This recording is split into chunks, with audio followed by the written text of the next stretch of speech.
Hey, Davis, what can you tell us about this airplane? Yeah, so probably everybody watching this knows what it is. It's a Cessna 172. It looks like the rest of the Cessnas. The 206 is longer, the 182 looks the same, the 150 shorter. But this is the most produced general aviation airplane ever made. They've made over 44,000 of them since 1956. There was a slight break in production, I think, in the late 80s to the early 90s. And the ones after that got a new wing design, new interior, got a little fatter. This one here is a 2022 172S, so this is what they're making nowadays. If you were to buy one from Textron, it's no longer Cessna. This is exactly what you get. So you'll get the Garmin G1000 panel inside, you get a fresh interior. And as a flight school, this is really the modern day what everybody's running. Here we've got 10 of these and 5 of the new Piper. They don't put round gauges and six packs in them anymore? They don't. With Piper and with Cessna, there's no six-pack options anymore. Honestly, it's gotten prohibitively expensive to put steam gauges in aircraft. Huh. They're so out of production at this point and so limited that it's getting hard to find them. And most students nowadays, if they're on an airline track, they're probably going to be flying glass anyways. So for most of them, they want glass cockpit.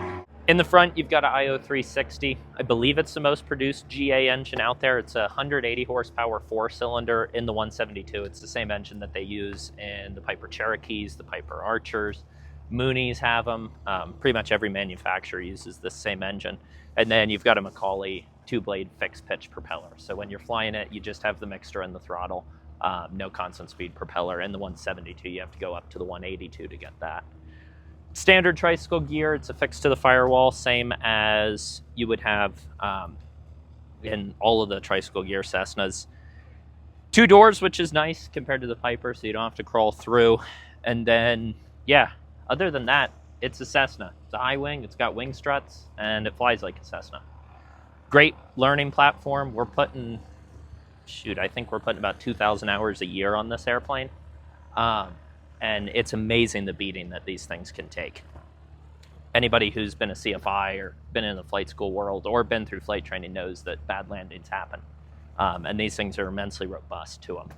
These are great airplanes, aren't they? Yeah, they get a lot of hate, they get a lot of bad comments because I think people, kind of look at it and it's simple, but I don't think there's anything that's gotten more people into aviation and into flying other stuff than a Cessna 172. I don't know a single pilot that hasn't flown one or hasn't done a license in one. Kent, filming the video, said that he did ratings in them. I've done ratings in these airplanes. They're very forgiving airplanes. Yeah, if you can't fly this, there's a serious problem. It'll take care of you. The nice thing with the 172 is here in Prescott, it's by far the most popular airplane. So everybody in the traffic patterns kind of going the same speed, setting up the same distances and all of that. And it's a great training platform. So this is where a bulk of the changes have happened from the older aircraft. You do have the newer wing, but you can see there's a lot more interior trim than an old Cessna used to have. It's not bright orange or green anymore, which is both sad and good. But as far as the panel, they've standardized the layout significantly. So you've got your master switches over here. All of your light controls are down here, your magnetos, circuit breaker panel. So everything's laid out really methodically. So as a student pilot, as you're learning your instrument rating, you can go. And you have the Garmin G1000 panel. You've got throttle, mixture, standard knobs. It is fuel injected, so no carb heat in this airplane. And then you only have elevator trim, which is right here. One unique feature of Cessnas compared to any other airplane is, from my understanding, it's one of the only airplanes that has a both selector, so you don't have to cross feed between the tanks as you fly and flip-flop and manage it. Yeah, I like both myself. I do too. It's less to think about. You have a fuel shutoff if you need it. Hopefully you don't. And then your flap selectors over here. This is a big change from the early Cessnas and any of the tail dragger Cessnas. They have Johnson bar flaps, whereas they're electrically actuated. And you have this little marker that moves down and will show you. And then up here, you've got the G1000 panel. This is really the bulk of the change. So most modern training aircraft have G1000, and it's a great gateway to modern avionics. People really learn, here you've got ADS-B in, you can see most of the traffic. ADS-B out is not legally required in a Delta, so you can see most of the stuff if somebody's reporting that. You've got your engine page here. You can get further information. You have EGTs and CHTs for every cylinder. Times are in here. All of your electrical systems. You have an electric standby now as well. And then you can scroll through your different menu pages. So you've got waypoint information, all of this extra stuff that you can see, LRUs, flight plan page, so you can build flight plans. You can pair this to your iPad. So if you build a flight plan on ForeFlight, you can just send it straight to the panel. Or if you make a change in the panel, you can download it to your iPad automatically. You have checklists built in to the G1000. And then you also have your nearest page where it'll show you nearest waypoints, airports, all of that stuff. It really is a wealth of information, and it's nice because as you transition to different aircraft, most of them have the same panel nowadays. So you're really only learning to fly different airframe and engine. It's not like you have to learn all new avionics. You have a full 2-axis autopilot with heading mode. Flight level change will hold consistent airspeeds as you climb. Vertical speeds, your feet per minute. You can have it fly a localizer back course if you want. You can track arrivals with VNAV. Now, if you get an arrival in a 172, that's shocking, but yeah. And then this is your PFD, your primary flight display. So it's got airspeed, your attitude indicator, altimeter, vertical speed, heading, your HSI, everything. So it really combines everything into one cohesive package.